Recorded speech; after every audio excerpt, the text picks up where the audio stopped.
My name is Marie Hensinger, and I am sociology faculty here at Chandler-Gilbert. And I'm also part of the One World Committee. And thank you for joining us for the Living Library. The goal of the Living Library, if this is your first session, is to introduce students and community members to different perspectives, different identities, and different experiences that you might not have been exposed to before. And so the goal is to encourage understanding and tolerance. And so with that being said, I haven't had any issues so far, but we do adhere by the campsite rule, where you want to leave your campsite as clean or cleaner than when you found it, which is just a metaphor for treat the speaker with respect and kindness. If you have any questions, you can put them in the chat, or you can unmute yourself if there's time for questions at the end and ask your questions. I will be posting an attendance link if you're here for a class, so you can get credit for that.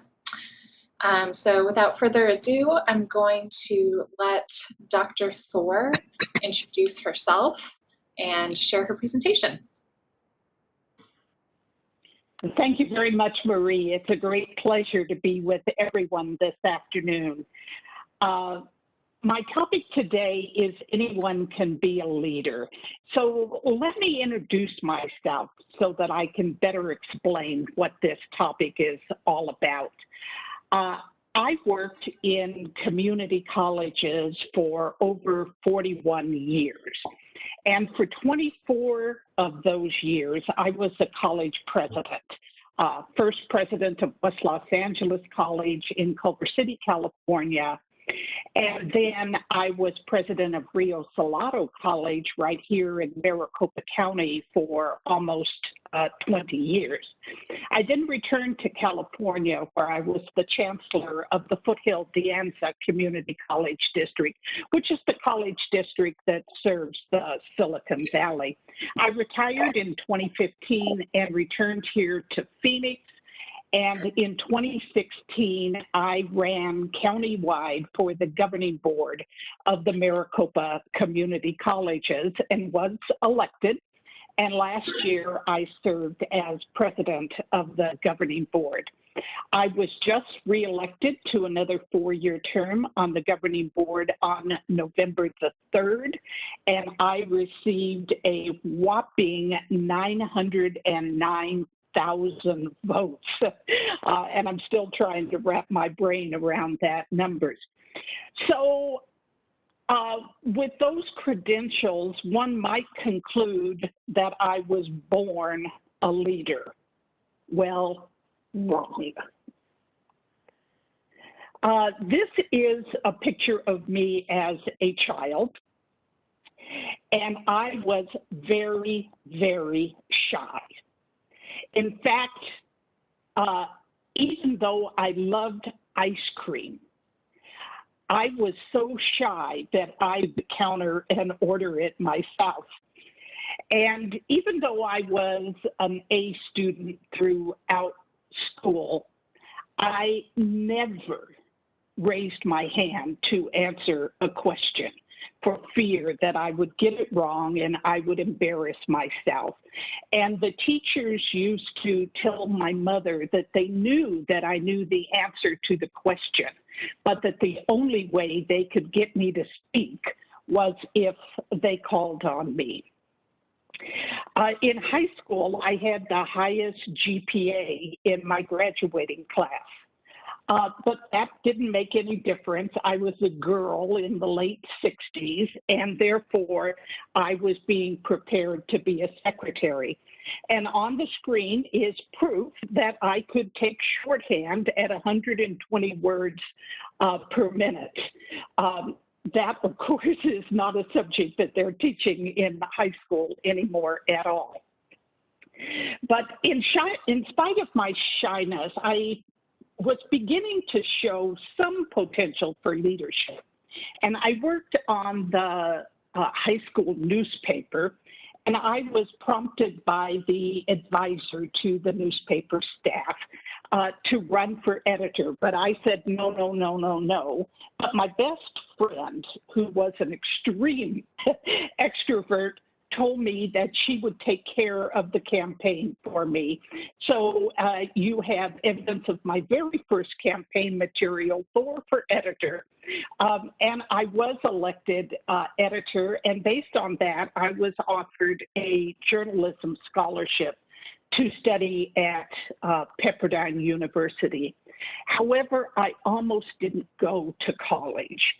And that's because I generally was bored with high school, and I thought college was just going to be more of the same. But I had a very wise mother, and she said, Linda, so I'll make a deal with you that if you try college for 1 year, if you don't like it, you can quit, and I will never say another word about it. Well, I did stay in college and got my bachelor's degree in journalism, later went on to get a master's degree in public administration, and ultimately received a doctorate in education, specializing in community college administration. Then I went to work for community colleges for 40 years. So I guess you could say that I've basically gone to college for every day of my adult life. My first job was as a public information officer working for the Los Angeles Community College District. And the Los Angeles District, as you would imagine, is similar in size to the 10 Maricopa community colleges. And I was working at the central office, at the district office. And after I had been there just 1 year, I was promoted to director of communication. Now, you need to remember that this was the early 1970s, 1974, 1975, and was really the height of the women's movement, and women were just beginning to break the glass ceiling. So my appointment as director of communication at age 25 made me not only the youngest director in the entire Los Angeles Community College District, but I was the only woman. And this picture is of the leadership of the Los Angeles Community College District in the mid-1970s. And as you can see, not only, with the exception of me, were they all men, but they were all white men. And so that same picture, if that same picture was taken today, you know that it would look very, very different than it does now. I was very fortunate over the next 10 years to experience 4 more promotions that took me from an entry-level position to president of West Los Angeles College. All of a sudden, I'm not advancing. Sorry, folks.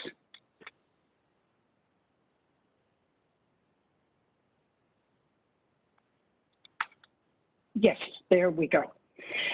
In this picture, I'm being inaugurated as the president of West Los Angeles College. I had just turned 36 years old. I was the youngest college president out of the 107 California community colleges at the time.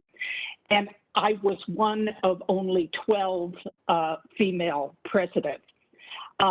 I should point out that in this picture, you can see that along the way, I had picked up a husband and also had had my first child, and then went on after I became a college president to give birth to my daughter. So now my title is president. So that must make me a leader, right? Well, not exactly, because a leader is not a job title. You don't have to have a fancy title to be a leader, and you can have a fancy title and still not be a leader. That leadership is a mindset, and for me, it's really a set of values that you live. And one of my favorite books is The Leadership Challenge by Kouzes and Posner. And for decades, these authors have been surveying 75,000 people every year, asking them what traits do they value in leaders. And over the years, the answers have not changed. The top 4 values that people admire in leaders are that they are honest, that they're forward-thinking, that they're competent, and that they're inspiring. And as I reflect on my career, I can really see that these values were very instrumental in my upward mobility and what success I have enjoyed as a leader. So I want to offer some examples of what these values have looked like in real life. So the first thing that people value is a leader who is honest. And I have always tried to live my life as if all of the details of what I am doing and saying are published on the front page of the Arizona Republic or in a post on Facebook or Instagram or on Twitter. I've tried to live so that exposure to anything that I have done or said will not embarrass my employer, it will not embarrass my family, and it will not embarrass me personally. The second thing that people value are leaders that are honest. And I have always tried to tell the truth. And I have to confess that it really makes life easier if you always tell the truth, because you don't then have to try to remember what it is that you said. That it's really important to keep your integrity in, to mind your ethics and be true to yourself and to be authentic. The third thing that people value are leaders who are forward thinking. People who have a vision. But I would offer a caution here as presented by the futurist Joel Barker, who said that vision without action is merely a dream. Action without vision just passes time. But vision with action can change the world. Let me also indicate that leaders don't go up to a top of the mountain someplace and come down with a great vision. Rather, the best visions are those that are developed by people together. And so part of the role of a leader is to ask good questions and to listen to the answers that people give you and then act on the best of those. The next value that people said they like in a leader is competence. And one of my favorite expressions is success comes when preparation meets opportunity.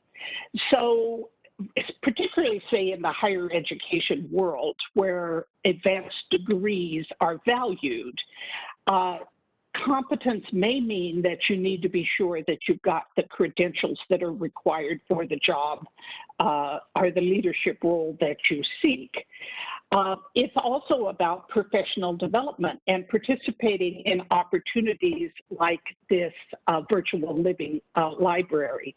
So my recommendation is to study those in leadership and see what education and experience they have had. What is it that you think makes them particular particularly competent.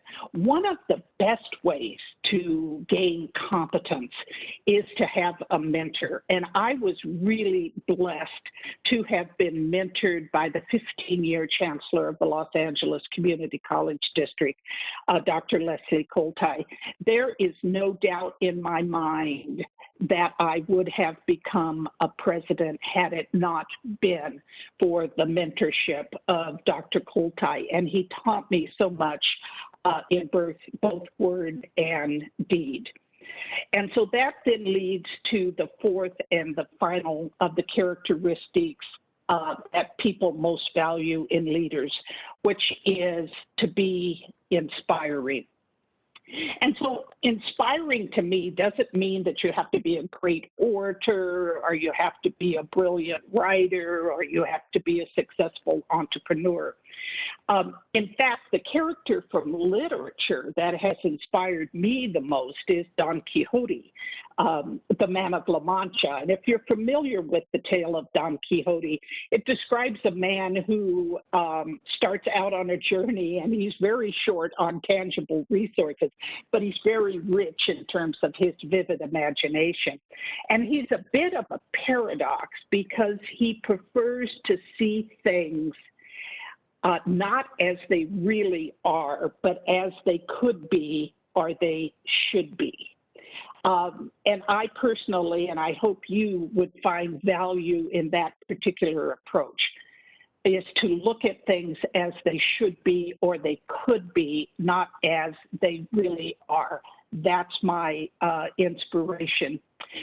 Interestingly enough, I have been told over the years that one of the things that people have found inspiring about me is the fact that I did not choose to sacrifice my family and my personal life for my career. And luckily, I have managed to handle both with some reasonable success. And I have often been asked how I achieved that balance with a very stressful job and at the time, small children at home. And my response has always been that I had balance because of my family, not in spite of my family. Because when I came home at night, I had to put down the briefcase and deal with what third graders issue or what a kindergartner did with her day or whether the dog had been fed. So in summary, if you strive to be a leader, pay attention to honesty, to ethics, to integrity, focus on the future, work on your competence, whether that means your degrees, your professional development, your skill sets. Be inspiring. Look for what should be and could be, not look at things the way they are, and focus on what's really important. And to me, that has been my family, but it has also been having a meaningful, fulfilling career that makes a difference in the lives of other people. So with that, I would be delighted to answer questions about anything that I talked about here or anything else that interests you.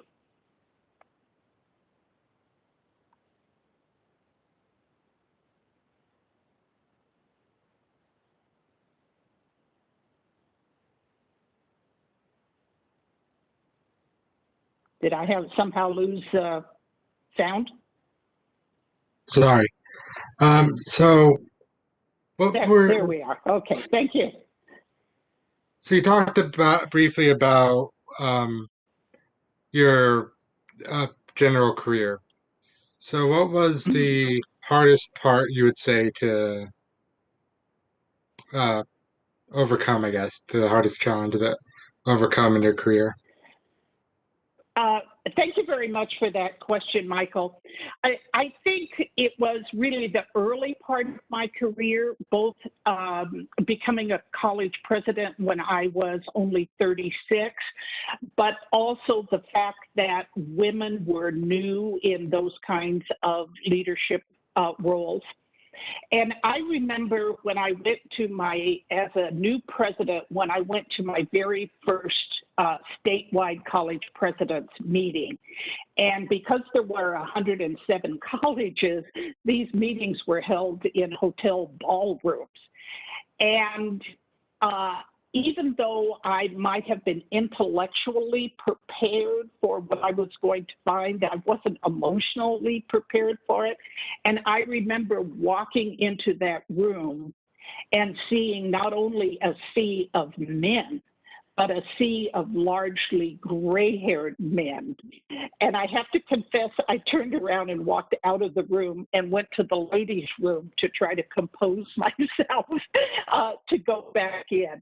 But I kept telling myself that my college was depending on me to get the information that they were providing at that meeting. And I turned around and went back in. And after I sat down, I felt a hand on my shoulder, and I looked around, and it was the female president of the Sacramento colleges, the Los Rios Community College District, saying, "Welcome. My name is Marge Blaha." And after that, I had courage to, to often be the only woman in the room, and also the youngest. And it did have its challenges, particularly early on, with inappropriate comments or being dismissed or making a suggestion only to have it be ignored. And then shortly after that, one of the men would make the same suggestion and it would get it acknowledged. But happily, today things are much improved for women in leadership. Still a lot of work to be done, but rarely do I find myself the sole woman in a room anymore.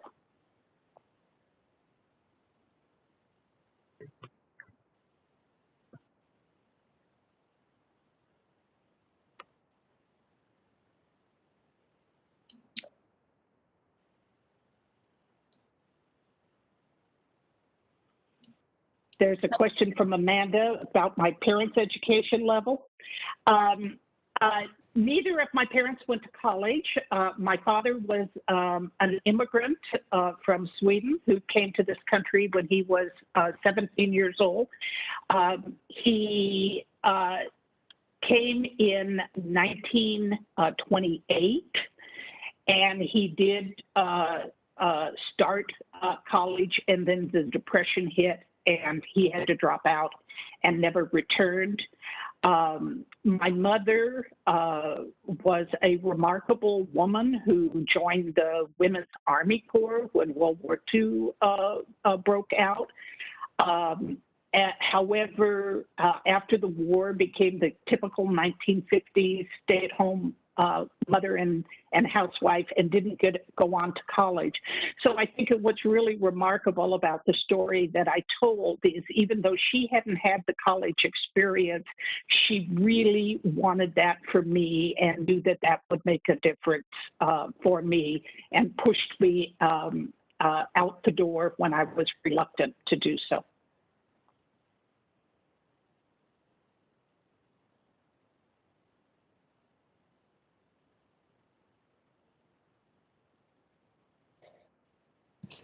Thank you, Dr. Thor. You have a really inspiring story, and I'm really glad that I got to hear it through here. I have a question, or rather looking for some advice.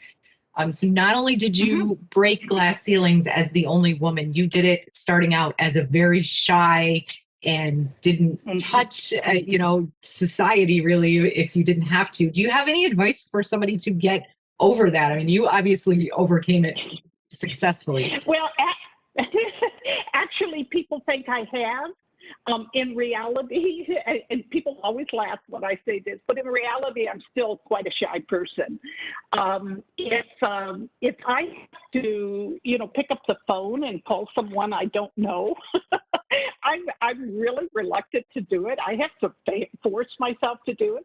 I still show up at events and movie meetings just in time for them to start, so that I don't, have to awkwardly, hang around and wonder who to talk to or what to do. And I'm not sure I'll ever overcome that.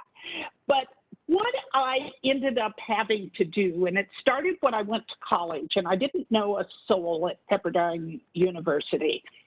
And so I basically decided to kind of reinvent myself, and I psyched myself up to do what I call act as if.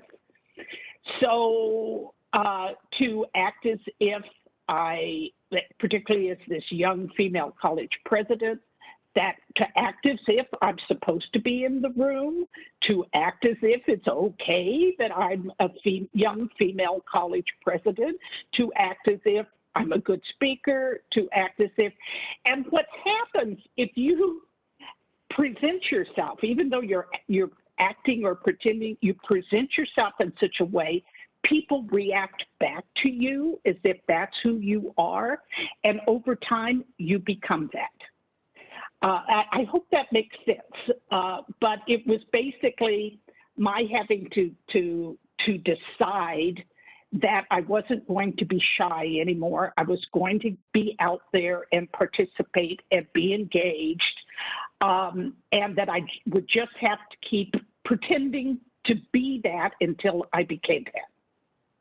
Does that make sense? Thank you.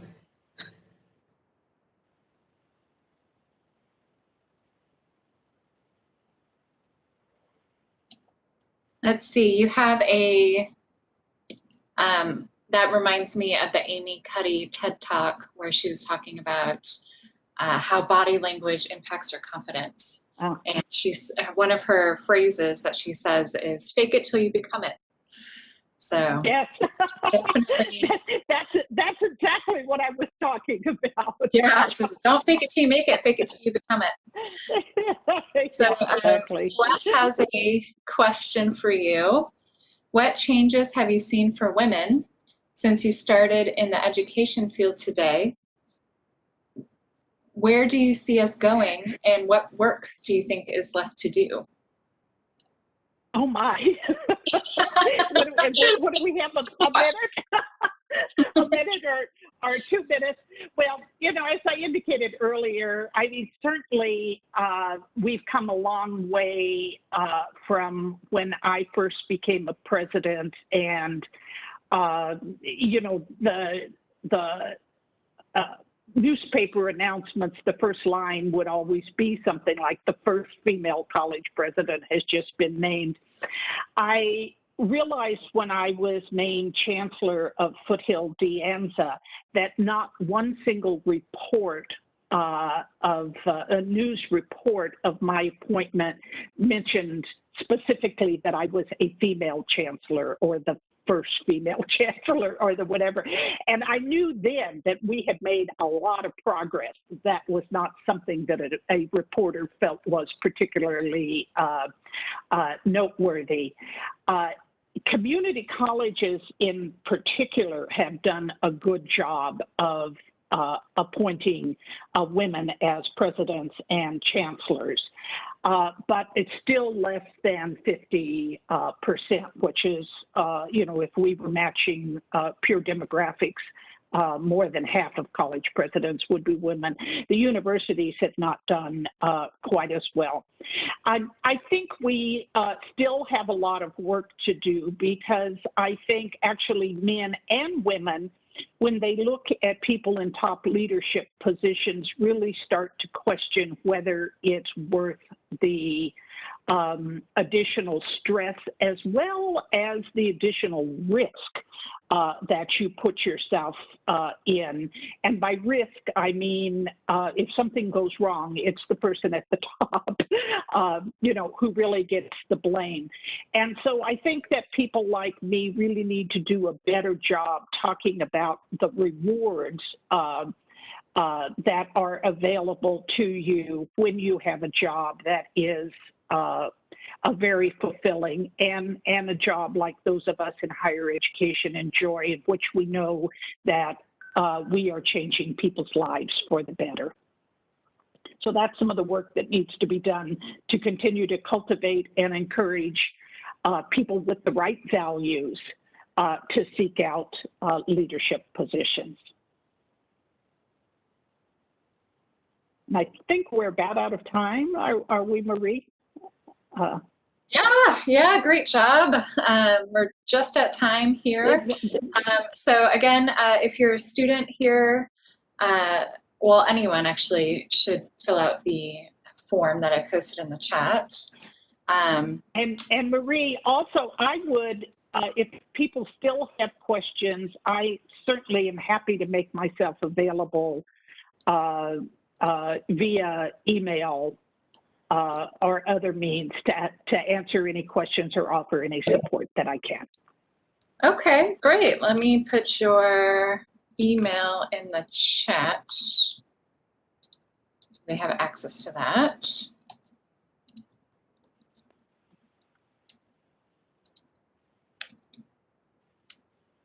Okay, well, we want to thank you for generously donating your time to the Virtual Living Library and sharing your very inspiring story of firsts. And yeah, thank you for running or being part of our leadership at the very, very macro level as well. So we appreciate what you do. Thank you very much. Thanks, Marie. Thanks, everyone. Have a good afternoon. Thank you.